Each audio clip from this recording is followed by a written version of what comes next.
अगर शुभम सोनी के वीडियो को भारतीय जनता पार्टी कोर्ट कर रही है तो उसको अरेस्ट क्यों नहीं ईडी कर रही है?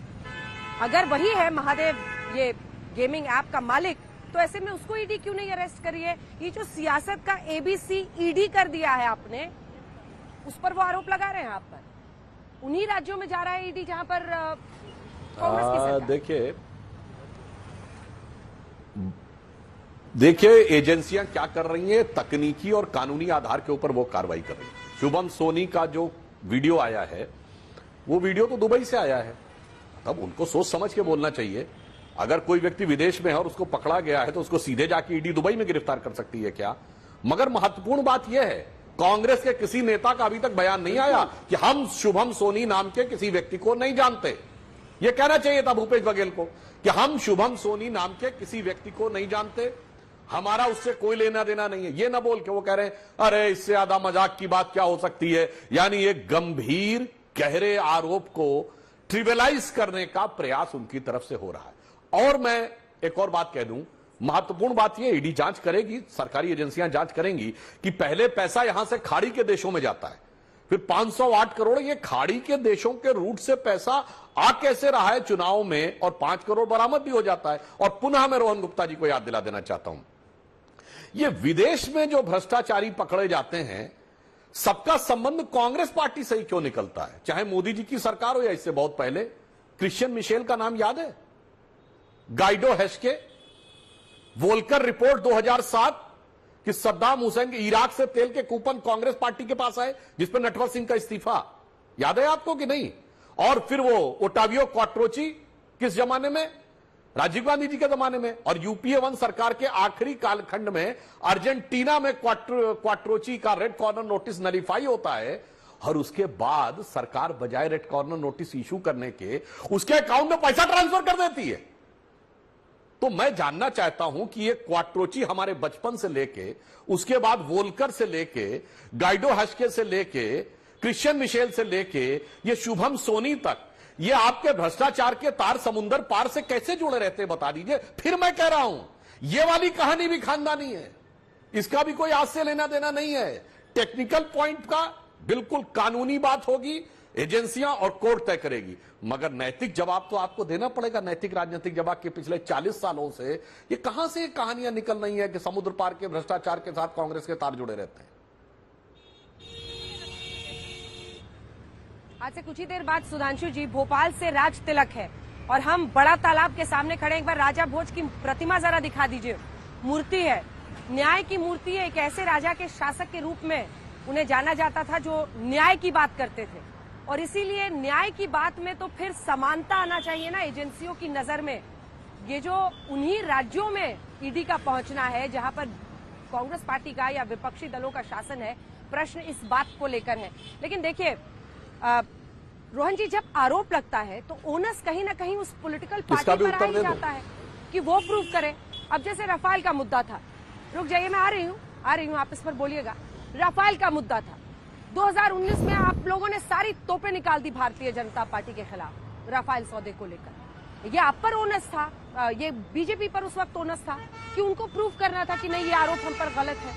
आपके लगाए हुए आरोप उन पर 2019 के चुनावों में नहीं चिपके। ऐसे ही अगर आप जनता के दरबार में जाएंगे तो हो सकता है वो आपको प्रूव करना पड़ेगा ना। जिस पर आरोप लगता है इस तरह का, ओनस उस व्यक्ति पर होता है कि वो अपने आप को सही साबित करे, ना कि कह दे कि एजेंसियां जानबूझकर हमें हर बात में साजिश, टारगेट। ऐसा नहीं है कि अभी चुनावों के वक्त ही हो रहा है, 5 साल में भी बीच बीच में होता ही रहता है कहीं ना कहीं। अगर सब ऐसा बोलने लगे तब तो ईडी के दफ्तर में ताला लग जाना चाहिए।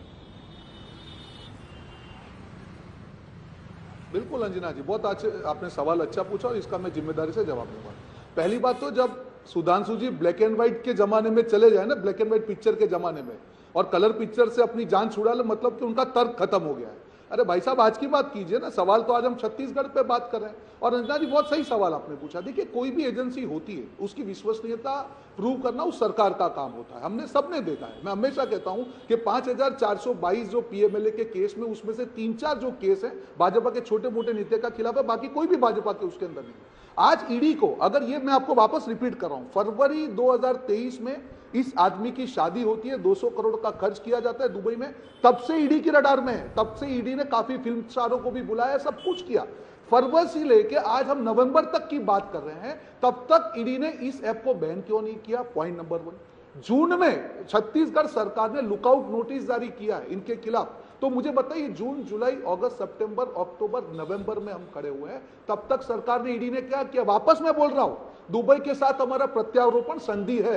आज क्या सरकार ने प्रयास किया इन लोगों को दुबई से यहाँ पे वापस लाने? रोहन जी, शुभम सोनी के वीडियो की बात कर, बीजेपी सत्ताधार तरीके से कहे। रोहन जी, एक सिंपल सवाल है आपसे, और ईडी को बताए कि क्या भूपेश बघेल जनता के सामने आकर बोलेंगे? सुनिए ना सर, भूपेश बघेल क्या सामने आकर बोलेंगे कि मैं शुभम सोनी नाम के किसी व्यक्ति को नहीं जानता हूं, मेरी आज तक उससे मुलाकात नहीं हुई है?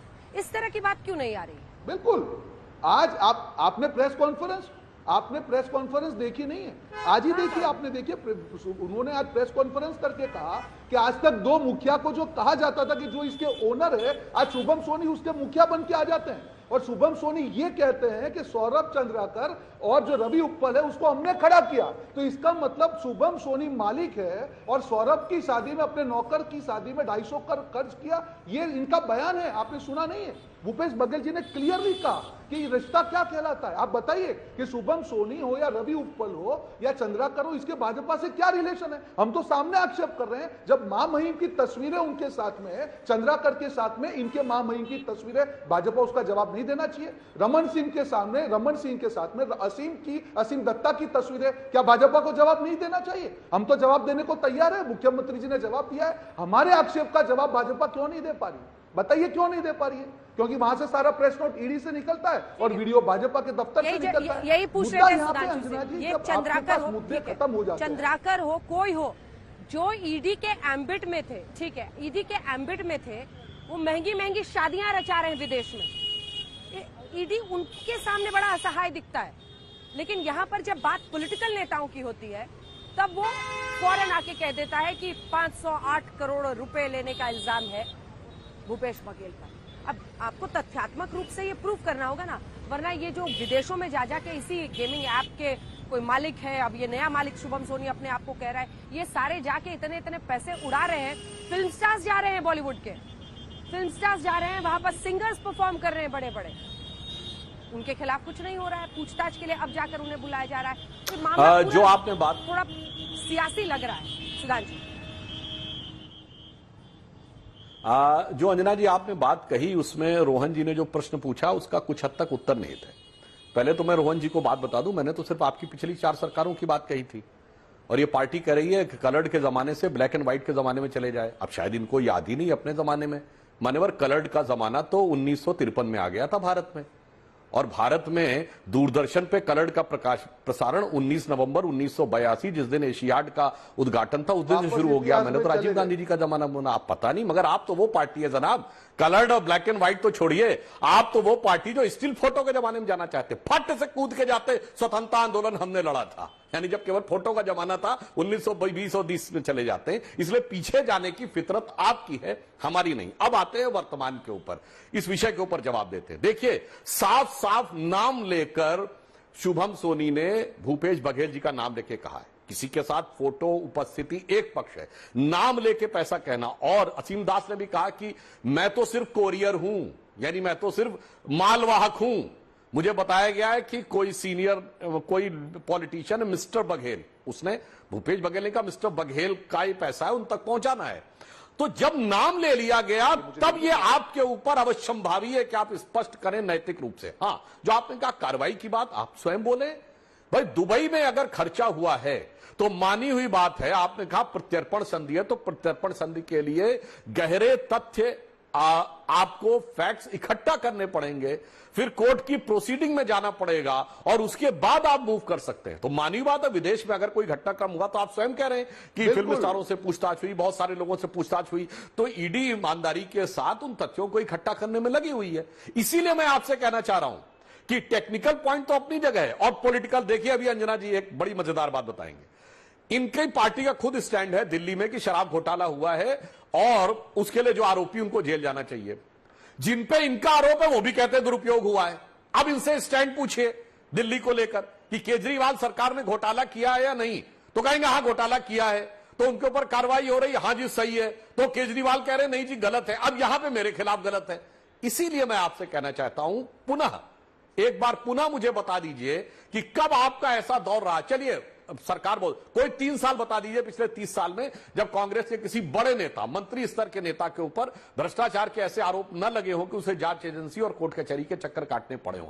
इसीलिए हम कह रहे हैं, जैसे साफ साफ हम लोग अपने बचपन में पूछते थे कि राजीव गांधी कहे कि वो कॉटरोची को नहीं जानते, वैसे आज हम पूछते हैं कि भूपेश बघेल कहें कि मेरा शुभम सोनी से कोई संबंध नहीं है, पर पता है कि बैठा हूं दिल में इतने राज छुपाए, जरा सा जबान हिलाऊं तो दिल डगमगाए, इस डर की वजह से नहीं बोल पा रहा हूं।